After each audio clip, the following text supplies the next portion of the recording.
Bien, la escritura ha sido leída en Mateo 25, versículos 14 al 30, y yo he titulado a el sermón de hoy como la herencia descuidada.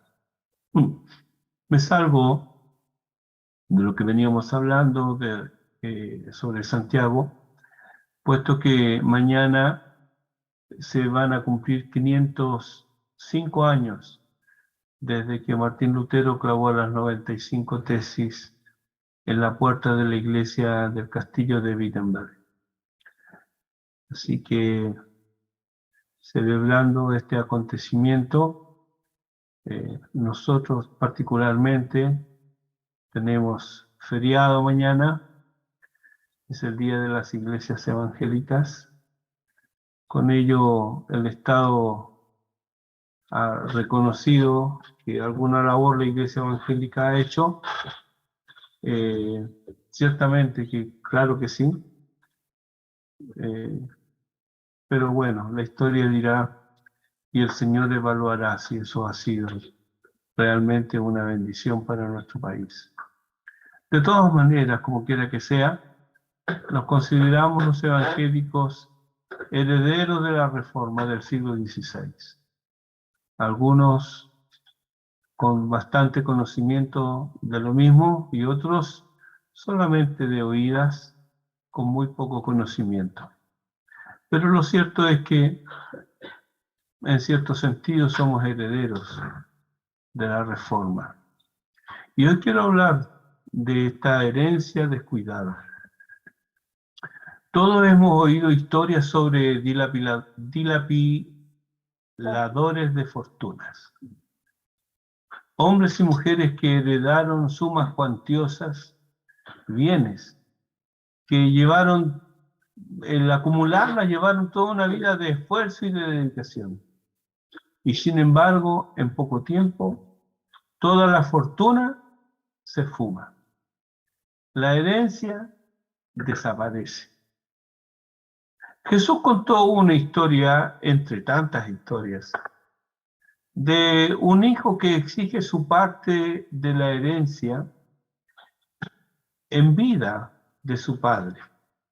Para, juntándolo todo, esto es, reduciéndolo a dinero constante y sonante,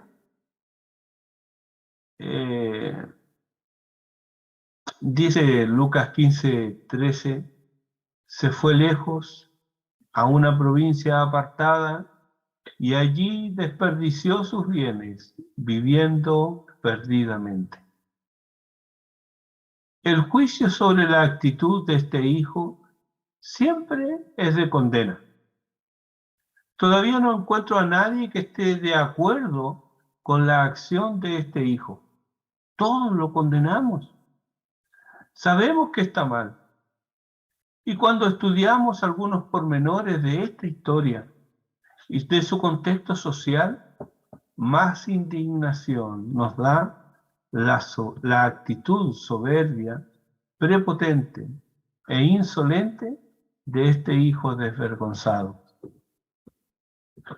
Difícilmente nosotros seríamos así, ¿verdad? ¿O no?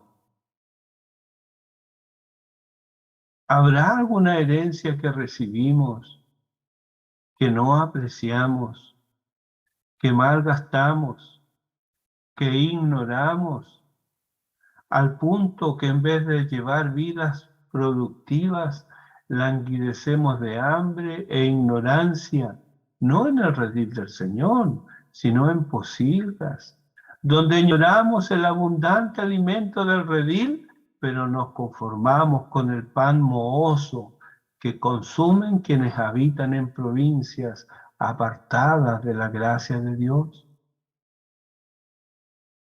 Es frecuente ver que cuando los hombres perciben su hora final, se concentran en cuestiones importantes. De ahí la importancia de las últimas palabras, la expresión de la última voluntad. Así, son revestidas de mayor solemnidad las palabras de Pablo a Timoteo en su segunda epístola. Luego de animarle, de constreñirle a predicar la palabra, le exhorta a ser sobrio en todo. Soporta las aflicciones, Timoteo, porque éstas vendrán y no te librarás de ellas. Haz obra de evangelista, cumple tu ministerio, porque yo ya estoy para ser sacrificado y el tiempo de mi partida está cercano. He peleado la buena batalla, he acabado la carrera, he guardado la fe. Este es un hombre que se está despidiendo. Lo encuentra ahí en 2 Timoteo capítulo 4, los versículos 5 al 7. Este es el contexto de 2 Timoteo capítulo 3, versículos 14 al 17. Y que desde la niñez ha sabido las sagradas escrituras. Toda escritura es inspirada por Dios y útil. Este es el contexto. Son las palabras de despedida de Pablo. Allí encuentra la herencia que debe administrar Timoteo y ser fiel en su administración de la misma. Observemos ahora el encargo dado por Pedro. Luego de recordarles que fueron hechos participantes de la naturaleza divina, en su segunda epístola, les recuerda que le fue dado a los creyentes el Hijo amado y su palabra. No desconoce la intromisión de elementos anticristianos en las congregaciones, pero les recuerda que no será para siempre, que Dios juzgará y aunque tarde, vendrá. Mientras tanto, que presten atención a la palabra de Dios, que no se dejen seducir por el error de los inicuos que tuercen las escrituras. Y termina en 2 de Pedro 3:18, antes bien, crecer en la gracia y el conocimiento de nuestro Señor y Salvador Jesucristo. Son las últimas palabras de Pedro registradas. Esta es la herencia incorruptible, incontaminada e inmarcesible de todo hijo de Dios, según lo ha escrito el mismo Pedro. Cuando Moisés se despide de Josué, le habla palabras de ánimo y le asegura la presencia de Dios, aunque las circunstancias sean difíciles. Acto seguido, escribe la voluntad del Señor y la entrega escrita a los sacerdotes y los ancianos.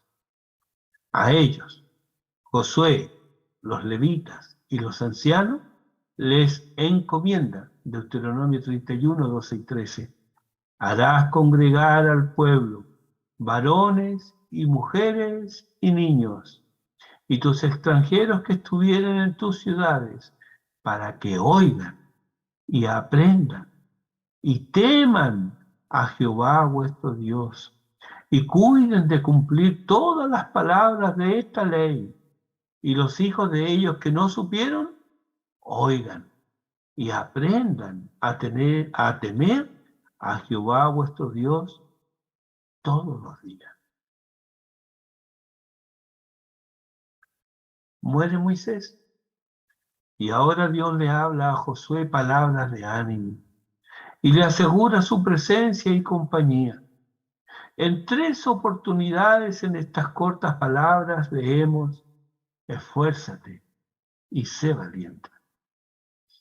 Considerando la magnitud de la empresa que le esperaba, casi no dudamos que estas palabras están dirigidas para que no decaiga su ánimo guerrero, su prestancia militar, su idoneidad como estratega.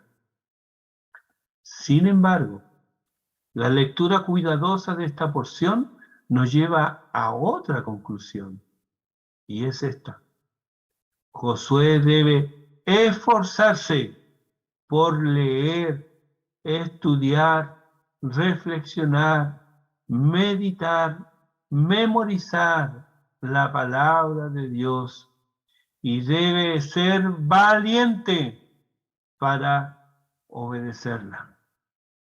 Versículos 7 y 8. Solamente esfuérzate, este es Josué 1, solamente esfuérzate y sé muy valiente para cuidar de hacer conforme a toda la ley que mi siervo Moisés te mandó. No te apartes de ella ni a diestra ni a siniestra, para que seas prosperado en todas las cosas que emprendas. Nunca se apartará de tu boca este libro de la ley, sino que de día y de noche meditarás en él para que guardes y hagas conforme a todo lo que en él está escrito, porque entonces harás prosperar tu camino y todo te saldrá bien. Una vez más, aquí se nos expone la médula de la religión verdadera, no un rito, sino la lectura y reflexión del texto sagrado, no a una élite en el pueblo, sino a todo el pueblo. Todo el pueblo debía oír, temer y obedecer. Y esto comenzaba temprano en la vida, según nos lo recuerda Pablo en su segunda epístola, capítulo 3, versículos 14 y 15, y Moisés en Deuteronomio, capítulo 6. Era deber de los padres explicar a los hijos, así a los pequeños, el contenido y alcance de la ley de Dios. Esto exigía saber leer. Aquí no se trata de pareceres o de sentimientos, de sueños o de visiones. Se trataba de ¿qué dice la ley? ¿Cómo lees? Compara, por ejemplo, Lucas 10:26 con Isaías 8:20. En Lucas 10:26 el Señor le dice a alguien que le está preguntando quién es el próximo. Y él le dice, ¿qué dice la ley? ¿Cómo lees? Isaías 8:20, a la ley y al testimonio. Si no dijeren conforme a esto, es porque no les ha amanecido. O sea, están en la oscuridad. Esto está muy lejos de la concepción popular de que la ignorancia es compañera de la piedad. Más bien, es una prueba fehaciente de que la alfabetización es necesaria para creer, que un buen compañero para la vida y con la Biblia es el diccionario y los libros edificantes. Cuando Jesús tenía 12 años, nos cuenta Lucas en su Evangelio, todos los que lo oían se maravillaban de su inteligencia y de sus respuestas. No estaban sorprendidos porque él supiera leer y escribir, y conociendo el mismo texto, podía hablar de igual a igual, casi, con doctores de la ley, a quienes escuchaba con respeto y preguntaba con expectación. Y tenía 12 años.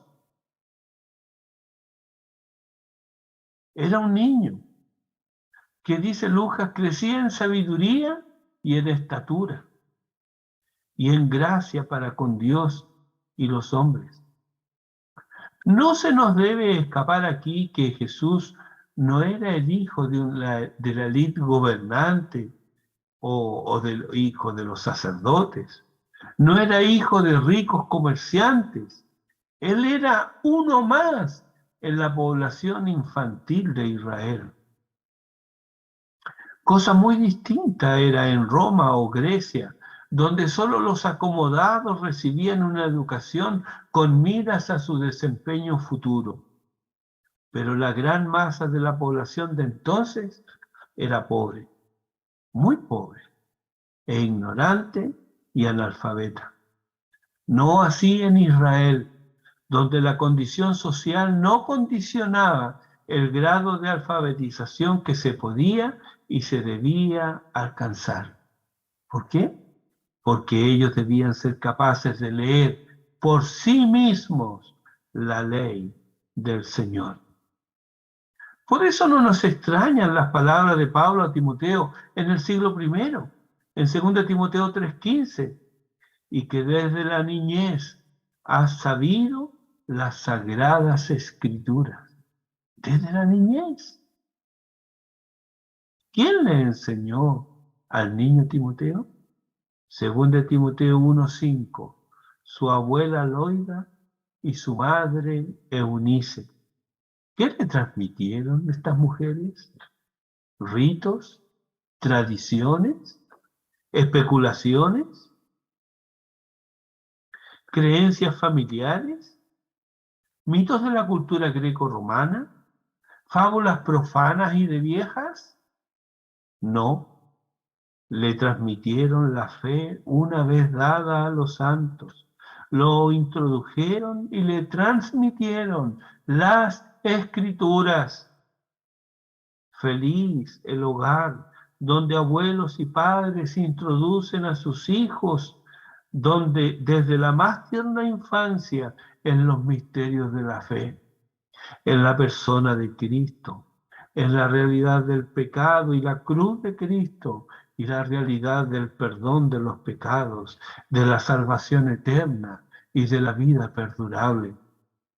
Felices los hijos que como Jesús son criados en hogares piadosos, donde Dios es más que un concepto mental indefinido, donde consciente de sus fallos se experimenta el perdón de unos y otros, donde la piedad se evidencia en el respeto mutuo, la tolerancia y la paciencia, donde los corazones rebosan gratitud y cada día alrededor de la mesa es un banquete, sin importar lo que haya en ella. Tal como pasó a la muerte de Josué, que Israel se olvidó de Dios y su ley y se volcó al paganismo circundante, así también el cristianismo, que es la religión del libro, con la intromisión en masa del paganismo y la irrupción y adherencia a la iglesia de gentes inconversas, también se olvidó de su Dios y de su ley. Así, a partir del siglo IV, el énfasis fue cambiado del libro a lo ceremonial, de la fe viva al rito, y acrecentándose esta forma de vivir la religión hasta llegar a la Edad Media. Entonces se abandonó definitivamente la alfabetización y las masas sobrevivieron en una ignorancia supina, no solo en lo que atañe a la vida diaria, sino que también respecto a la verdadera piedad.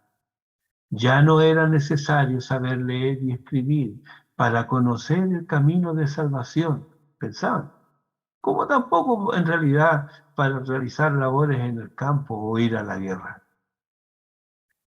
Esto cambió a medida que avanzaba la Edad Media.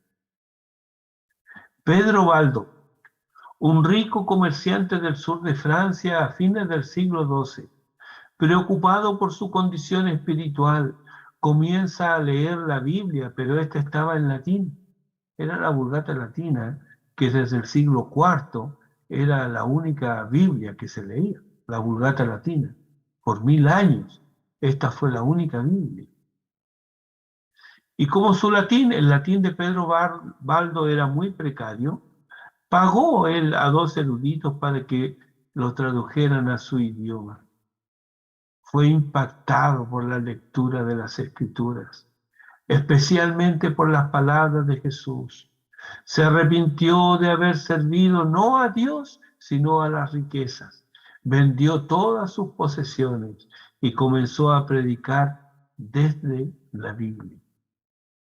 En el siglo XIV, en Inglaterra, aparece John Wycliffe, una mente prodigiosa y un corazón apasionado que se opone al sacramentalismo romano y vuelca su fe en la palabra de Dios. Se da a traducir la Vulgata Latina al inglés y queda todavía más en evidencia los desvíos doctrinales de la Iglesia oficial. Por el mismo tiempo, en el reino de Bohemia, lo que es hoy la República Checa, aparece John Hus, quien, apartándose del dogma oficial y atendiendo a las Escrituras, comenzó a predicar desde ella, y no en latín, como se usaba, sino en el idioma de sus oyentes. Pagó en la hoguera el ser fiel a las Escrituras y al Evangelio de Cristo. A mediados del siglo XV, en el norte de Italia, nace Girolamo Savonarola, que para 1490 se traslada a la opulenta Florencia y comienza una labor de predicación desde las Escrituras y en el idioma del pueblo, usando para ello las sencillas imágenes que aparecen por doquier en las Escrituras. Así anuncia el Evangelio. Ofrece el perdón de pecados solo por fe en Cristo, mediante el arrepentimiento sincero y una vida de obediencia al Evangelio de Cristo. Cual profeta veterotestamentario denunció los abusos del poder civil y religioso y por lo mismo fue condenado, excomulgado y quemado en la hoguera en 1498. Todos ellos, décadas y siglos antes de la Reforma Protestante del siglo XVI, fueron fieles receptores de la herencia divina. Todos ellos tuvieron en alta estima la palabra de Dios. Por ella trabajaron, sufrieron y murieron, pero en vida la enseñaron, divulgaron y creyeron. Para acercar las Escrituras al pueblo, les hablaron en su propio idioma e hicieron esfuerzos para educar a las masas en el contenido de la palabra de Dios. Ya en el siglo XVI, los reformadores, siguiendo las enseñanzas novotestamentarias basadas en 2 Timoteo 3, 14 al 17, tomaron las Escrituras como única regla de fe y conducta, la Biblia. Un libro al que todos debían tener acceso para examinarlo por sí mismo, con libertad, con devoción y sin las ataduras de una jerarquía que no quería ceder el dominio de las conciencias cautivas, no de la palabra de Dios, sino de razonamientos espurios. El desafío era inmenso. La herencia, incalculable, pero consideraron que valía la pena correr toda clase de riesgos para enriquecer así al mundo con el Evangelio de Cristo.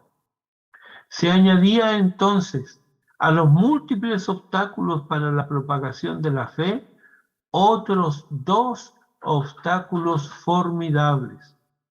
Uno, la inmensa mayoría de la población, independientemente del lugar que fuera, era analfabeta. No sabían leer ni escribir. Esa era la normalidad. 2. En el supuesto que hubiera población alfabetizada, ésta tampoco podía leer por sí misma las Escrituras, pues ella solo existía traducida en latín, idioma que entonces era desconocido por la vasta mayoría.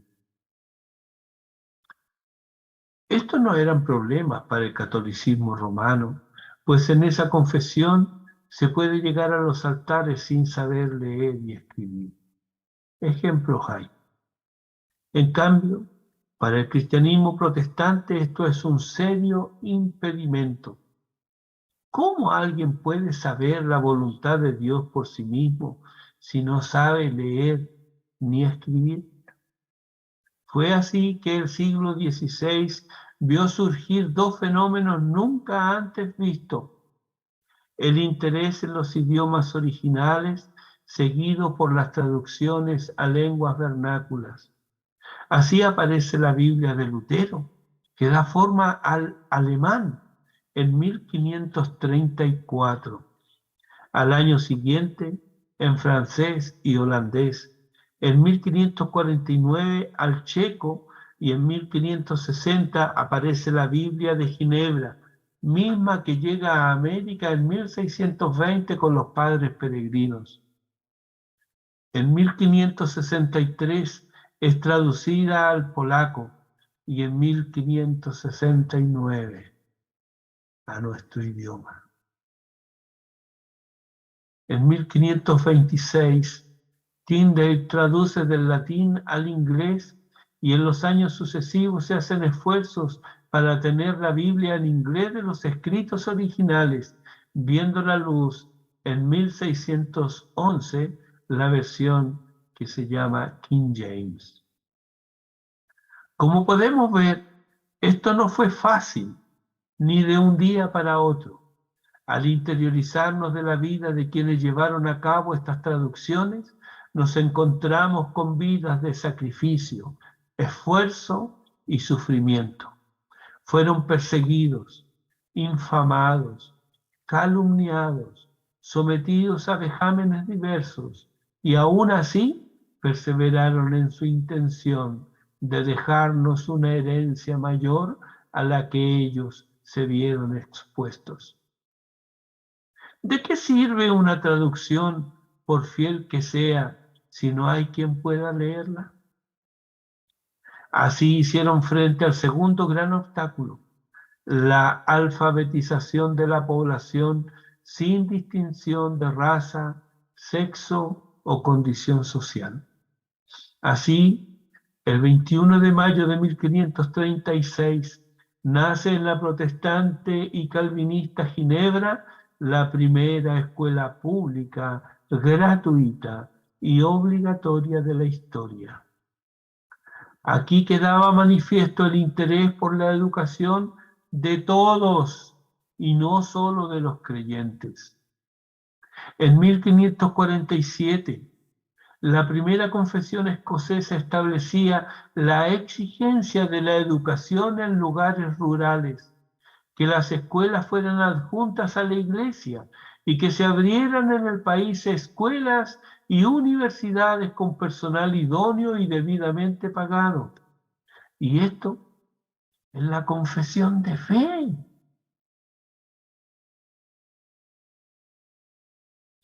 En 1559, también en Ginebra, aparece la universidad gratuita, que para la muerte de Calvino en 1564 ya contaba con 1.200 estudiantes. Todo este enorme esfuerzo, ya no solo en la alfabetización, sino en la educación propiamente tal, comenzó a rendir frutos en la Europa protestante, pues a fines del siglo XVI el índice de alfabetización en los países que abrazaron la Reforma era muy superior a la Europa católica. Por ejemplo, en el siglo XVII, los cuáqueros tenían una alfabetización del 100%, y los padres peregrinos ya en 1620 tenían una tasa de alfabetización de más del 80% en promedio. Nos extrañaremos entonces del avance de las ciencias, el comercio y la banca entre estos creyentes ilustrados. Cuando los pueblos americanos en el siglo XIX debatían sobre su porvenir, solo el 10% era alfabetizado, igual que en España. Un enorme 90% era ignorante y analfabeto, cosa que preocupó a los libertadores, encargándose y tomando como prioridad la educación y alfabetización de sus conciudadanos. O'Higgins supo del método lancasteriano de educación puesto en práctica por Joseph Lancaster. Él, en 1798, fundó en Inglaterra la primera escuela que usó como método de enseñanza la instrucción mutua. pero O'Higgins llegó tarde. Ya Estados Unidos se había llevado a este educador, pero le recomendaron a un joven bautista y calvinista, escocés, educador, y también relacionado con el método lancasteriano, llamado Diego Thompson. Él recorrió diversos países latinoamericanos promoviendo el sistema de educación lancasteriano y predicando el Evangelio y los principios cristianos. Como libro de texto, usaba el Nuevo Testamento. Llega en 1821 invitado por O'Higgins y el gobierno le entrega las instalaciones de la que era la Real Universidad de San Felipe, antecesora de lo que es hoy ahora la Universidad de Chile. Fundó 2 escuelas en Santiago y una en Valparaíso, pero presionado por el clero tuvo que abandonar Chile en 1822, no sin antes recibir de manos de O'Higgins la ciudadanía chilena. De Chile, pero ahora invitado por San Martín, llega al Perú para hacer lo mismo, educar con la Biblia, misma labor que antes había hecho en Uruguay y Argentina. En Perú, además de fundar escuelas, se dio la tarea de traducir el Nuevo Testamento al quechua y al aymara, y para 1823 ya había traducido las epístolas paulinas y el libro de Hechos. Thompson conoció a Simón Bolívar, quien, influenciado por Thompson, decretó que se establecieran escuelas públicas en cada capital provincial. Dejemos hasta aquí la historia. Quise darte a conocer este legado. Esta es nuestra herencia. ¿Qué haremos con ella? Todos los que estamos hoy aquí somos depositarios de esa herencia. ¿Qué hemos hecho con ella? En Mateo 25, el Señor cuenta 3 historias que hablan de la responsabilidad de los creyentes con los bienes que se les otorgan y del momento en que deben rendir cuenta de los mismos. A partir del versículo 14, cuenta la historia de un hombre que se va lejos y reparte sus bienes entre sus siervos de acuerdo a la capacidad de cada uno de ellos. Después de mucho tiempo viene el Señor de estos siervos y pide cuenta. ¡Qué alegría! Cada uno de ellos había trabajado los bienes encomendados y los había duplicado. Cada uno oyó decir a su Señor: bien, buen siervo y fiel, sobre poco has sido fiel, sobre mucho te pondré, entra en el gozo de tu Señor. Pero hubo uno que no trabajó lo que se le encomendó. Da sus razones, algunas muy tontas, pero él se excusa. No lo había perdido, pero tampoco lo trabajó. Lo escondió y luego lo entregó intacto. ¿Cómo fue recibido? ¿Qué elogios recibió? Ninguno. La sentencia fue severa. Siervo malo y negligente, en el versículo 26. Y en el 30, siervo inútil. ¿Por qué? Porque no trabajó lo que se le entregó. Tú y yo somos los legítimos herederos de esta cuantiosa herencia. Todo comienza con la palabra de Dios. Hace ya 453 años que tenemos la Biblia en español. Hace mucho tiempo es accesible a todos. La inmensa mayoría sabe leer y escribir y tiene en sus hogares más de una Biblia. Por otro lado, leemos en Colosenses 1:12 que el Padre nos hizo aptos para participar de la herencia de los santos en luz. Tú y yo somos aptos. Dios nos dio la aptitud para participar de esta herencia. ¿Por qué entonces no vemos en nuestras vidas el resultado de usufructuar de este bien otorgado de pura gracia por nuestro buen Dios? Cuando las escrituras penetran en las sociedades, las tinieblas que las circundan no pueden menos que retroceder al avance de la luz. Pero esto debe comenzar en cada individuo primero. No sea que, como dijo el Señor, si la luz que en ti hay es tinieblas, ¿cuántas no serán las mismas tinieblas?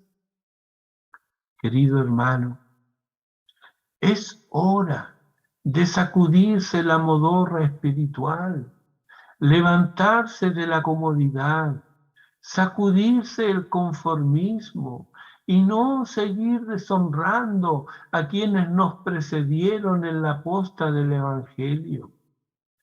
Comencemos por lo que está a nuestro alcance a hacer.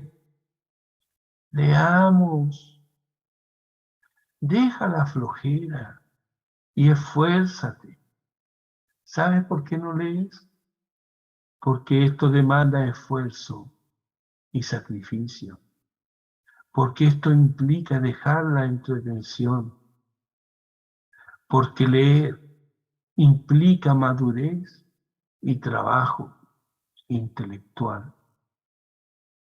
Apaga la televisión para que no se apaguen tus neuronas. Que no se diga de ti lo que dijo el Señor a los saduceos. Erráis ignorando las escrituras. Que no se diga de ti lo que el Señor le dijo a la samaritana. Vosotros adoráis lo que no sabéis. Ustedes adoran, pero no tienen idea. Que no se diga de nosotros lo que Dios dice por boca de Oseas sobre Israel. Mi pueblo fue destruido porque le faltó conocimiento. Por cuanto desechaste el conocimiento, yo te echaré del sacerdocio. Y porque olvidaste la ley de tu Dios, también yo me olvidaré de tus hijos. ¿Será que nuestra tierra está siendo asolada porque, como dice Dios en Jeremías 12:11, no hubo hombre que reflexionase? ¿Será como dice el versículo 13 de Jeremías, que tuvieron la heredad, mas no aprovecharon nada? Oh Dios misericordioso, ten misericordia de nosotros. Vuelve nuestros ojos a ti. Conviértenos. No nos quites tu palabra. Que la deseemos con todo nuestro ser. Que hallemos en tus páginas sagradas el alimento para nuestras almas hambrientas.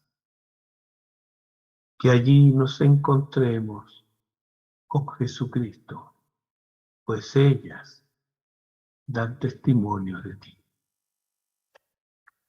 Amén. Oremos.